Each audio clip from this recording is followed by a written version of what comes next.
하나님의 주권. 하나님이 우리를 만드셨어요.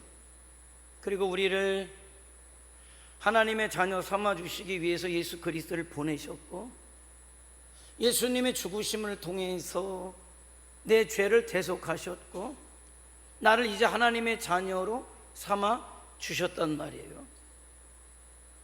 그러니까 우리가 마귀의 소유에 있다가 하나님의 소유로 예수님을 통해서 소유권이 그야말로 이전되었다는 거예요. 자, 그런데 마귀에게 속해 있는 자는 영원한 지옥의 형벌을 받게 돼 있는 것이고, 그러나 예수님을 통해서 하나님 앞에 돌아온 자들, 하나님의 소유가 된 자들은 영원한 하늘의 영광, 영생을 누리는 자가 되는 거예요.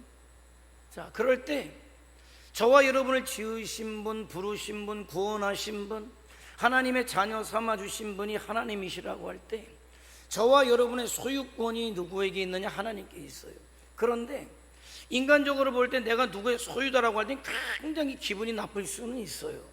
그런데 누구의 소유냐가 굉장히 중요하다라는 거예요. 그런데 저와 여러분이 그 누구도 아닌 하나님의 소유라고 할 때 그것은 굉장히 영광스러운 일이다라는 거예요. 자, 그런데 그 하나님은 저와 여러분의 그러기 때문에, 소유주이시기 때문에 저와 여러분의 생사화복을 주장하시는 분이다.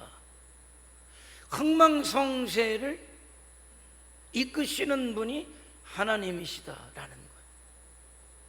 그것을 뭐라고 이야기하냐면 나를 향하신 하나님의 주권이다, 이렇게 이야기해요. 하나님의 주권. 자, 그런데 이 하나님의 주권이 왜 중요하냐? 하나님의 주권을 내가 얼마나 내 삶 속에 인정하느냐에 따라서 저와 여러분의 신앙의 모습이 굉장히 달라질 수 있기 때문에 그래요.